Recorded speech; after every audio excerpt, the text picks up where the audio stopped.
Good day, Suidlanders. Excuse me, I'm laughing just at the thought of what I'm going to record for you now. Again, it's a voice note, not a video, because as I'm going to explain to you, things are looking a lot better than they did, but I simply don't have the time right now to go out on a walk and talk and do the selfie stick thing. I've got an important appointment in a short while. I have to leave for it in about 45 minutes.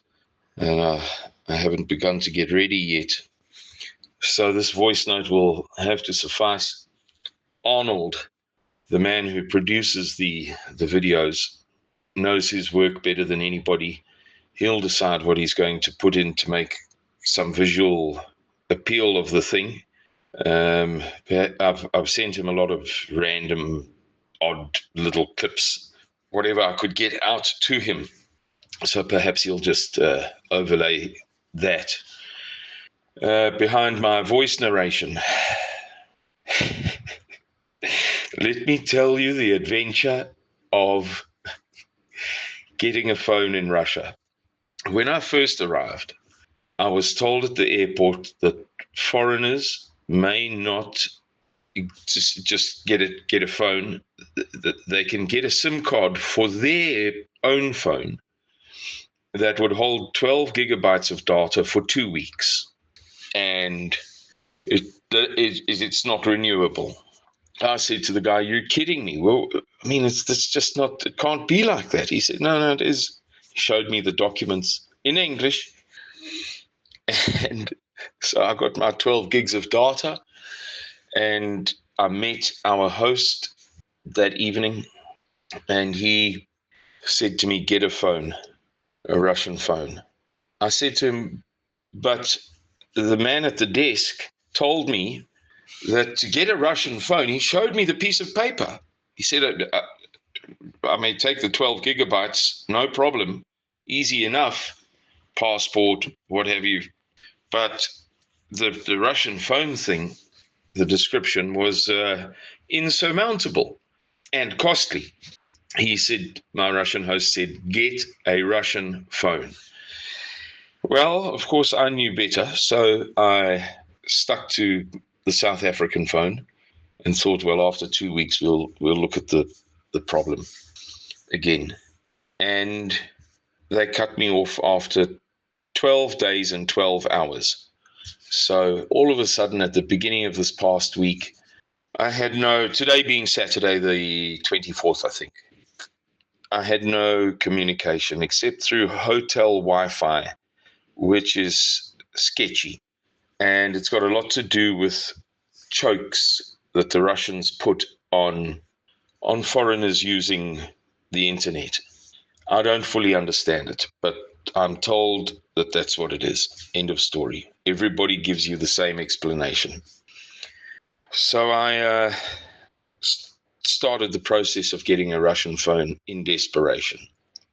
It took almost 5 whole days, well over 6,000 Rand. 5 whole days for me and our Russian host. More than 10 visits to the authorities, and an excruciating series of hoops that you had to jump through. It was like watching a border collie do one of those sporty things at a dog show. Eventually, I couldn't do it anymore. I just gave up. That was when the lady at the Sperbank, Sparkasse, it comes from the German, Sparkasse. The lady at the Sperbank congratulated me after helping me for 2.5 hours through the one process, saying, "Right, you're done, it's fantastic." She said, "It's just the last step now." She had a huge smile on her face. She was so pleased. Such a lovely, lovely service here, let me tell you. Whew, it's fantastic. So she said, "Now all you have to do is this." And she passed me a sheet of paper with Roman writing, Latin script, English. And I looked at it, and it was 12 steps. I gave up. I just gave up. I walked back to my hotel about 5-6 kilometers, and I gave up. And the next day I saw our host and I said, I just can't. I just can't. I don't have any answers. I don't know how I'm going to do this. And privately, I was thinking I probably have to go back to South Africa. I mean, I can't be here and not work, not generate videos. But there was a part of me thinking, well, I'll pick up some interviews. They may be of value. And one of the interviews that has been offered to me is on mainstream television. So it'll get millions upon millions upon millions of views. And that's a very good thing. So I was weighing up in my mind, but I couldn't do this thing of getting a Russian phone anymore. But our host kind of forced me. And by then, my legs were so sore from walking around here. People walk a lot. The public transport is incredible. I'm reading a book at the moment called Putin's People, which is a hit piece by a British author called Catherine Belton, in which she does nothing but assassinate Vladimir Putin's character. However, at one point in the story, she refers to Russia's famously efficient transport system. Let me tell you, it's efficient. So people, or many people, I mean, the fanciest cars you'll ever see in your life are here in Russia. There's nothing to compare. I've spent time in Berlin, and as far as I'm concerned, the number of top-end Mercedes in Berlin is fractional compared to here in Moscow. But many people use the public transport because it's so terrific. Therefore, they walk. Because you walk to the bus stop, you walk to the tram stop, you walk to wherever. And if it's a short journey, you don't even bother catching the bus. You will walk past 4 or 5 or 6 or 7 bus stops to get to your destination rather than even bother catching the bus. My legs were kaput. Anyway, this guy dragged me through the last day, and I got the Russian phone all activated, working, functional. And then I tried to use it. And I realized that the reason why I hadn't been able to use YouTube for 2 weeks or whatever was because they choke access to YouTube, regardless of whose phone you're using. I thought it was because I had a foreign phone. And obviously everything's in Cyrillic. You change that, you make it English, but it's not complete. It's 95%. And then you try to load Twitter, and it's just impossible. Load Telegram, which is Russian, easy as anything. Load WhatsApp, 2.5 days to get it right. And even then, it's not really right because WhatsApp won't allow you to have it on 2 phone devices. I can't explain it to you. If you load it on one, it closes the account on the other. If you go back to the other and you reopen the account thinking, well, I don't want to lose my South African WhatsApp, all my contacts, everything, all of the conversations, the groups, then it closes it on the Russian phone as you're doing it before your eyes. Then you think, well, I have to have a Russian phone, so you reopen it on the Russian phone and closes it on the South Africa side. Then it won't allow you to import your WhatsApp contacts here in Russia. I've done it in the USA, no problem. Goodness me, what an ordeal. Ladies and gentlemen, I can't tell you the hours that we have put into this small thing. And I suppose that's a deterrent to some people coming to Russia. Let me tell you that you have to do it. But if you get somebody to do it for you, if you can afford that, money doesn't grow on trees, of course, but then, if you get some young woman, Dmitry Balkovsky, Arnold will put up his details. He or one of the people he occasionally employs to render that service to foreigners, well, it's worth it, notwithstanding that money doesn't grow on trees. My word. For the rest, Russia is fantastic. If you can afford to get Dimitri's assistance, Russia is terrific. The food is terrific. I wouldn't say it's the best food in the world, but the freshness of the salads and the prepared foods in the little shops, they're called petyochki, singular petyochka, which means like I don't want to embarrass myself by giving an imperfect translation, but it means when you're at primary school and they mark you out of 1, 2, 3, 4, 5, 5 being excellent, 4 being very good, 3 being good, 2 being below average, and 1 being whatever. Well, the equivalent of an A, the 5, that's Petyochka. That's where it comes from. This primary school grading system. Interesting, huh? Anyway, they're like little corner shops all over the show. You find one and you'll go around the corner and there'll be another. You'll think, well, why didn't they just have one, to service those blocks of flats or that suburb and this one's here in the middle? They're everywhere. And the food is splendid. I counted the other day in the bread options. You are not going to believe me, but it was over 100. I got to something like 86, and then there were the unpackaged fresh breads. So 86 varieties of packaged bread, Sasco, Albany, and they're not like Sasco and Albany in quality. It's very much better. And then, of course, they have the real A grade, the freshly baked in the back ones. Rye. Oh! And as I say, the salads and the meat and the fish and the what have you, terrific. Service, terrific. The transport, as I've already explained, terrific. The beauty, I've now been to a couple of meetings, 2 meetings, with very senior people, or very prestigious government organizations. So I've had cause to be at the not inside of, but when I say I mean on the doorstep of the Kremlin. I haven't been in, but just from the outside. Goodness gracious me. This place is beautiful on top of everything else.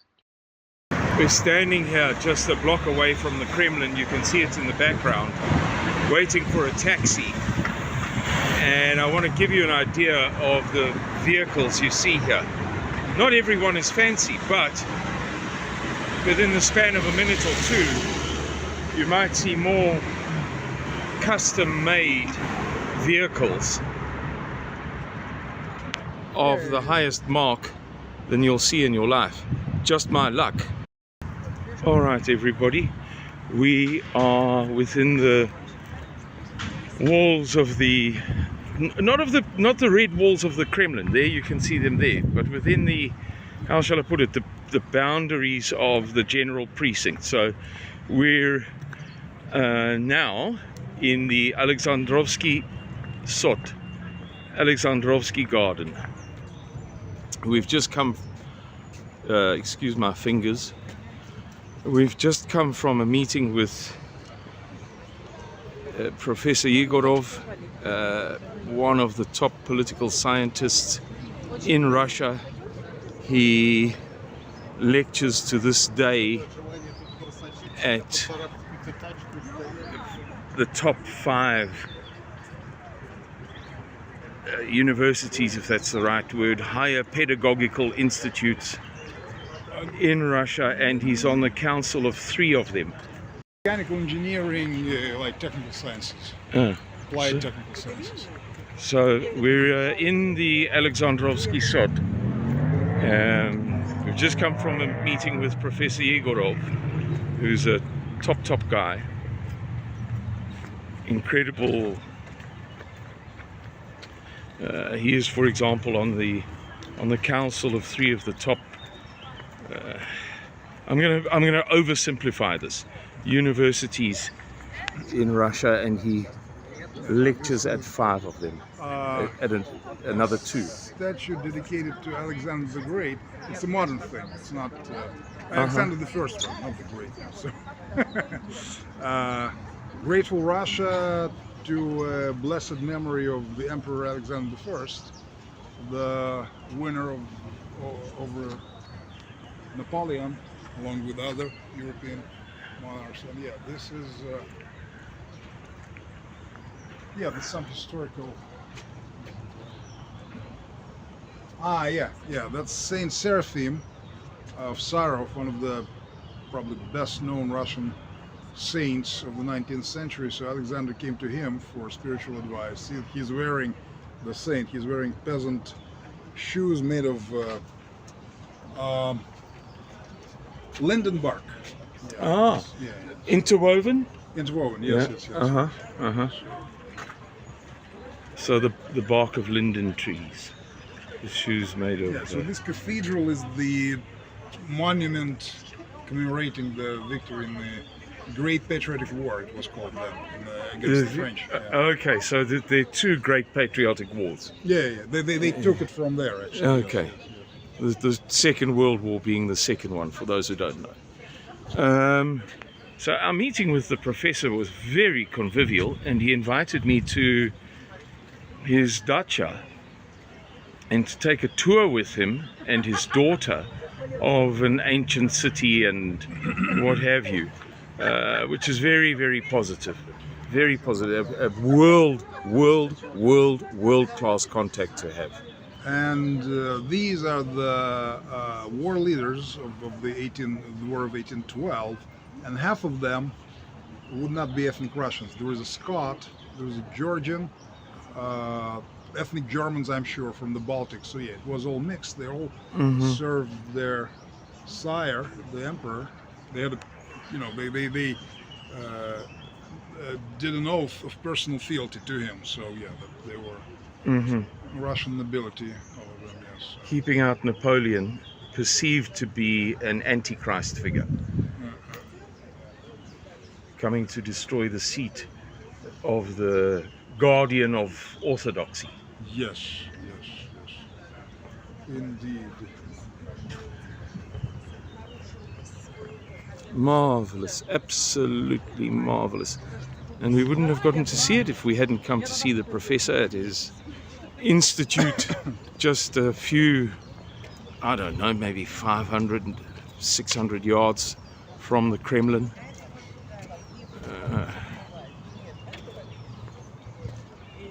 Russians love parks. It's one of the main pastimes. And there are hundreds of thousands of them. I mean, between the blocks, like where I am, it's amazing, gorgeous. And every park has a children's play area, all of them. And many of them also have an open-air gymnasium. And it's all in perfect good order. Nothing is broken, nothing is damaged, nothing is removed. They just leave the exercise machinery there 365 days of the year, and nobody destroys anything. How curious. Ticket office, Kassa. Kassa, yes. Well, it's a German thing.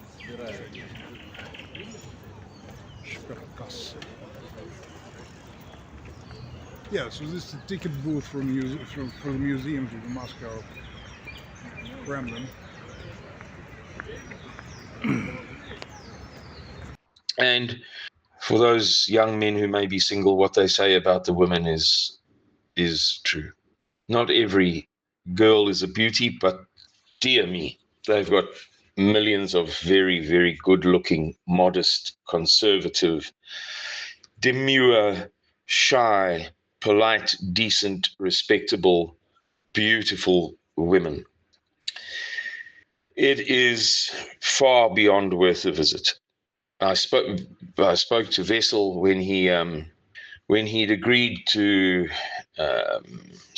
sponsor this tour, And he was going on about, nice things in Russia. And I kind of got the feeling that it was an idiosyncratic thing, that he was projecting his own subjective perceptions and appeals to me as if it was objective. So he was talking about, this is fantastic, that's great, the next thing is wonderful. And I thought to myself, Wessel, I think that's you think that, it can't be that everything is so great and nobody knows about it. No, Wessel was dead right. Objectively, not idiosyncratically, not subjectively, objectively, this place is an absolute revelation. How they have kept it from us, I don't know. How it is that you can't find a superabundance of terrific material on the internet about Russia, I'll never understand. It's absolutely terrific. The only downsides, the other thing is safety and security. I'm doing it like the Russians do it now. If I sit in a place and eat, and I finish eating and I want to get up and go to the toilet, I'll just leave my wallet and phone on the, if it's awkward, if I don't want to start packing my pockets, and just leave it on the table. Safe as houses. I went to the toilet the other day with our host, and he had a lot of money, like over $10,000 in his kind of a satchel, and he just left it on the table. Didn't think twice about it. I left my phone, wallet. This is in a shopping center, in the food court, so it's in the middle of 300 or so people. There's a lot to be said for this place. The only downsides so far are the Central Asians. I'm going to have to make a video about that. They've got a massive influx of these people, and they're a little bit of a nuisance. I've been juked. I've been crooked 3 or 4 times now, and on every occasion it's been by one of them. And then Cyrillic, the alphabet it's difficult. And the language is also difficult. Those are 2 separate things there, because the one is hearing, and it's difficult to hear Russian. It's not as easy as hearing and becoming accustomed to, say, German. But the reading is in another class of difficult. And obviously you've got to read as a tourist signs all the time. I told my host, there is no way that I'm using the bus. Well, I have done so. But anyway, the tram service and the metro, the subway alone, wouldn't know where to get on, where to get off, which train to catch. So the language, the Central Asians, the phone, those are tricky. And then the internet, if you don't buy a phone and you use your own, make sure it's a short stay, 10 days. Use your 12 gigs sparingly and go back home to sunny South Africa. For the rest, it's terrific. Anyway, that's my spiel. Tomorrow, Sunday, I should start making videos. I'm going to postpone my trip to the Arctic Circle by a couple of days because of this interview that's cropped up this afternoon. It's quite a big thing. And I need, I would have gone tomorrow, but I need a moment or two to sort some stuff out here. I don't want to be under huge pressure for a trip like that. So I think I'll leave on Tuesday. It's be almost a 48-hour trip from what I see on the schedule. Could be mistaken. It might be shorter. I might be getting muddled up, but it's a long train journey to the far north of Russia. It's well over 24. I can tell you it's longer than a day. But as far as I could tell, the train that I want to catch, I think it runs for 39 hours, something like that. So, yeah, hopefully I can send lots of videos from the train. We'll see. Okie dokes, everybody. I hope that you found this story of my saga, my odyssey in getting a Russian phone entertaining. and we'll speak soon. Wish me luck. I've got some marvelous, incredible appointments. You could, as I said to Vessel yesterday, you could, in lifetimes, you don't get such opportunities to meet. It's not as if I'm the president of a country and I should fully expect to be able to meet whoever. So by our standards, our level of our organization, that's not, a country, a sovereign state or whatever, we are being very, very much blessed. And I can tell you, I'm having some of the most politically incorrect conversations of my life. These guys tell it just like it is, boy. Woo! They don't mince words. They tell you what they think. And so that's a little bit nerve-wracking to hear a foreigner speak the truth, a very senior person speak the truth of affairs in South Africa. Goodness me. Anyway, I'm rambling now, guys. Thanks very much. Okie dokes. Bye-bye.